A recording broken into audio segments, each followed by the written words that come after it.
inspired by his childhood sweetheart who refused his hand in marriage. Today is November the 5th and I'm ready to start my November reading vlog because I have finally finished my first book of the month. And I say finally because I don't feel like I have been reading a lot this week just because of Netflix and work and other things. But here in my hands I have the Muse by Jessie Burton, which is the author who also wrote, let me see, she also wrote The Miniaturist, which I read last year and I wasn't that impressed. But I will say that this one, which is a completely different story, was better in my opinion. I really liked it. It deals with Odell, who lives in 1960s London, as well as Olive, who lives in 1930s Spain. It's a story about art, history and love, and there is something about these characters that appealed to me very much. So I ended up giving this novel 4 out of 5 stars. Today is November the 19th and it's been about 2 weeks since I last updated you on what I am reading. And that's because I have been reading a series which I would like to complete before I talk about it here. And also I have been reading this humongous book, which is Joyce Carol Oates' short story collection, Hi Lonesome. And I finished it last night, and as per usual, I fell in love with Oates' works.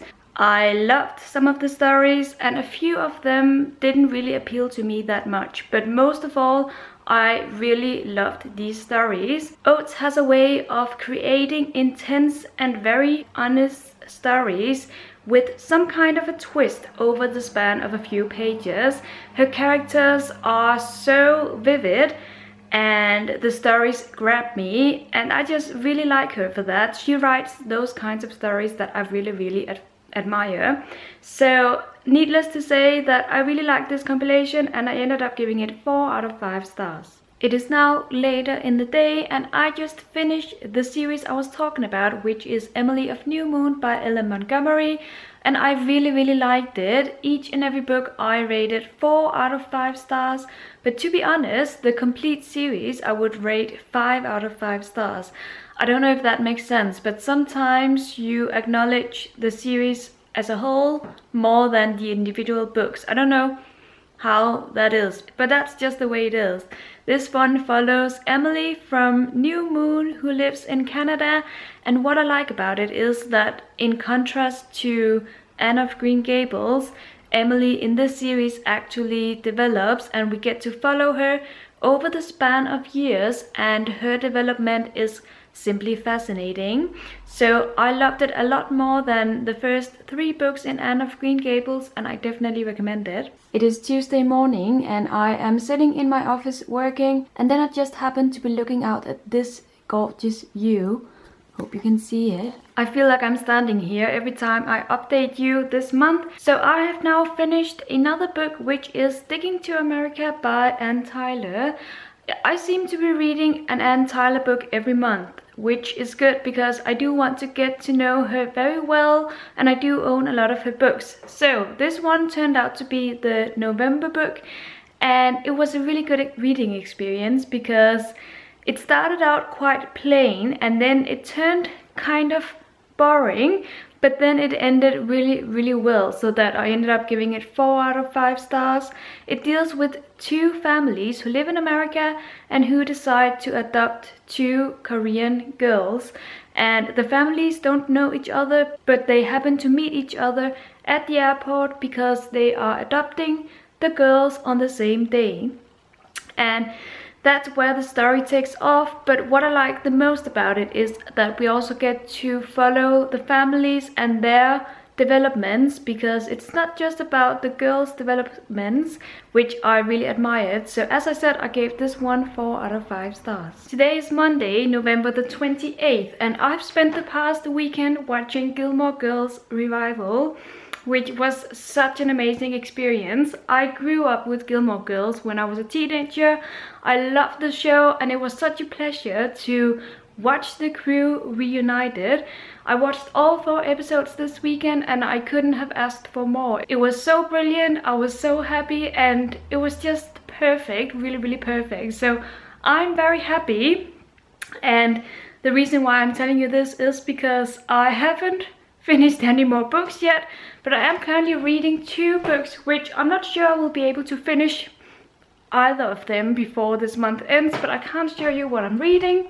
If it was last year, I would have tried to finish both books before the end of the month. However, I've decided to not do that. I'm going to just read them slowly and enjoy them all the way through. However, I'm currently reading Swing Time by Sadie Smith, which I'm about halfway through, a little bit more than halfway.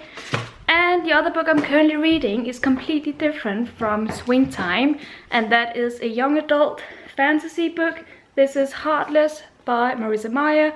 It's gorgeous and it has such an amazing fairyland setting, which makes me eager to finish it. But as I said, I'm not sure I'm going to do that in the next couple of days. That depends on my mood and how much I manage to read. I managed to finish Swing Time, which was my first book by Sadie Smith, and while I really enjoyed some parts of it, I felt like it was dealing with way too many things, way too many settings, and it was kind of hard to find my comfort zone with this book. It deals with these 2 girls who grow up together and are friends, but they become kind of frenemies, and then we go back and forth in time, and it's more about this one girl who grows up and who then becomes the assistant to a famous pop star who wants to open up a school in Africa. And it's so many things, and I get that it's about growing up and not feeling rooted anywhere and trying to find out what your identity is. But all in all, I just felt conflicted because I did love parts of it and others I didn't really love. So I ended up giving my first book by Sadie Smith 3 out of 5 stars. And look at this gorgeous back cover. I really love the cover. So I believe this is going to be my last book read of the month of November. And I feel like this reading vlog has been really messy. It's kind of been all over the place, I feel. I haven't been reading as much as I normally do. November has been super hectic. And I really hope that December is going to be more relaxing and more cozy. At least it seems to be from where I'm standing right now. I don't know if that makes sense, but anyway, I'm going to end this vlog right now. Thank you so much for watching, and I will be back with my next reading vlog by the end of December. Have a great day everyone, and happy reading!